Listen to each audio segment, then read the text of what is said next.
Share ko sa inyo ulit mga boss kung paano makapanood sa dalawang TV pero isa lang ang antenna at dalawa ang box receiver para magkaiba ang channel sa dalawang TV. Gagamit tayo mga boss ng splitter. Ito, meron tayo ditong tatlong cable wire. Ito mga boss, i-connect natin ito doon sa antenna para dito sa in. At ito naman dalawang cable wire, dito naman ito sa out, papunta ron sa dalawang box receiver. I-connect muna natin to doon sa antenna. Ito na mga boss, na i-connect na natin sa LNB. Papunta ito doon mga boss sa splitter. Ito na mga boss ang galing sa antenna. Ilalagay natin dito sa in.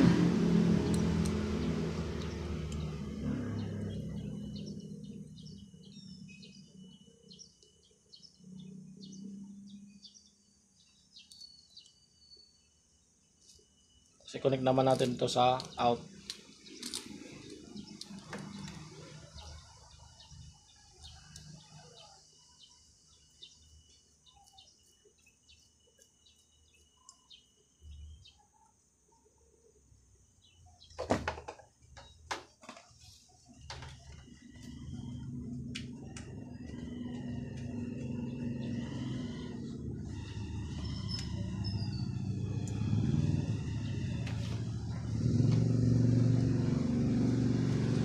Ito na mga boss, mayroon na siyang signal.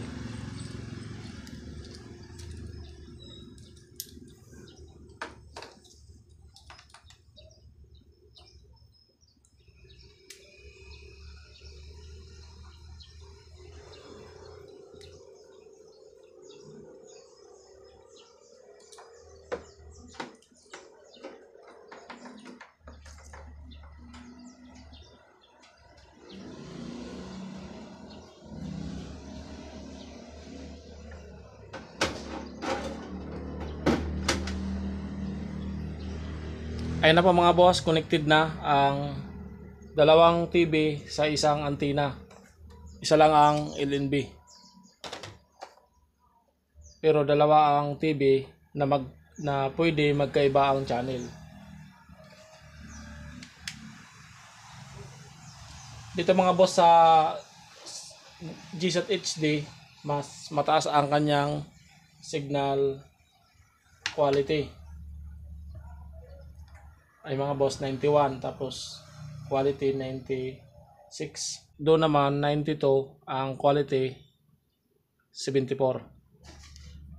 Maganda na ang signal quality niyan mga boss kapag 74. Dalawa lang yan, 74 o kaya 98. Pag 74, maayos na yan mga boss. I-exit na natin. Yun nga lang mga boss, pareho silang walang load.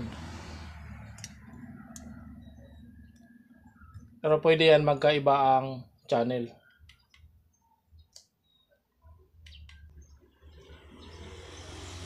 Dito natin. Doon channel 3. Tapos dito naman channel 4. Ilagay natin channel 1.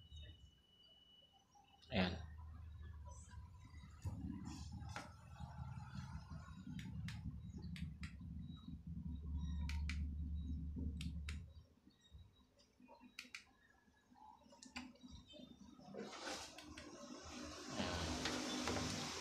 Ayan po mga boss, dalawang TV sa isang antenna.